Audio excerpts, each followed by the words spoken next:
اتنی بات میں یہ کہوں گا کہ جو نبی صلی اللہ علیہ وسلم کا فرمان ہے، من لم یرحم صغیرنا ومن لم یعقر کبیرنا فلیس منا، اس چیز کو ہر آدمی اپنے ذہن میں رکھے۔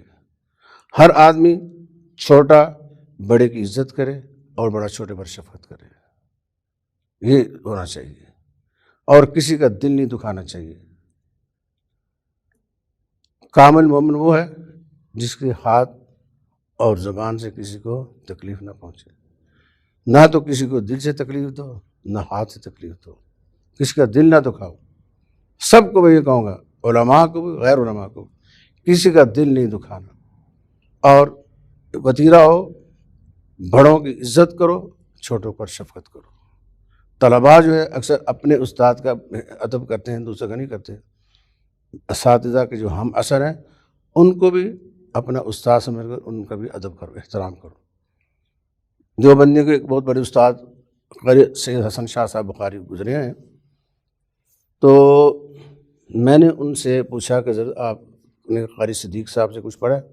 قاری صدیق صاحب لکھنوی میرے حفظ کے استاد ہیں، حفظ کے۔ تو میں نے ان سے پوچھا کہ حضرت آپ نے قاری صدیق صاحب لکھنوی سے کچھ استفادہ کیا، پڑھا آپ نے؟ چونکہ وہ پہلے کے پڑھے ہوئے تھے۔ انہوں نے فرمایا، قاری ادریس، میں نے قاری صدیق صاحب سے نہیں پڑھا، لیکن میں ان کا دل سے احترام کرتا ہوں۔ جب وہ پڑھاتے تھے میں پڑھتا تھا، جب وہ پڑھاتے تھے میں پڑھتا تھا، اس لیے میں ان کا دل سے احترام کرتا ہوں۔ یہ ہونے چاہیے طلباء کے اندر، اپنے اساتذہ کے ہم اثر، ان سب کا دل سے احترام کرنا چاہیے، پھر علم میں اندر برکت بھی ہوتی ہے۔ استاد کا احترام کر لیا تو کیا کر لیا، استاد کے ہم اثر جو ہیں ان کا بھی احترام کرنا چاہیے، اپنے بڑے کا بھی احترام کرنا چاہیے۔ تو یہ سب کو کہوں گا، کسی کا دل نہیں دکھانا، بڑے کی عزت کرنی ہے، چھوٹے پر شفقت کرنی ہے، اور اس سے اللہ راضی ہوگا۔ اللہ کو راضی کرنا مقصود ہے۔ دنیا میں آئے کس لیے؟ اللہ راضی ہو جائے۔ جو دنیا سے اس حال میں گیا اللہ راضی ہے تو کامیاب ہے۔ فمن زحزح عن النار وادخل الجنۃ فقد فاز۔ ہم اس دنیا سے اس طرح جائیں کہ اللہ ہم سے راضی ہو جائے، آگ سے آزاد کر دے اور جنت میں داخل کر دے، یہ کامیابی ہے۔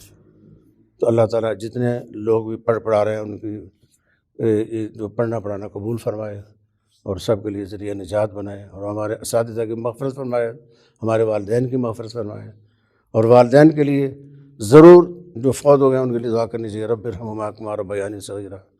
ہر بندے کو جو والدین فوت ہو گئے ان کے لیے دعا کرنی چاہیے۔ جن کے والدین زندہ ہیں ان کا دل سے احترام کریں، والدین اللہ کی بہت بڑی نعمت ہے۔ جو چلے گئے ہیں، جن کے والدین فوت ہو گئے، ان سے پوچھیں کہ والدین کا کیا قدر، والدین کی قدر کیا ہے۔ والدین فوت ہو گئے ان کی مغفرت کے لیے دعا کریں، اساتذہ فوت ہو گئے ان کی مغفرت کے لیے دعا کریں۔ اللہم اغفر لنا ولوالدینا ولاساتذتنا ولمشائخنا ولجمیع المسلمین۔ میں تو اکثر یہ دعا کرتا ہوں۔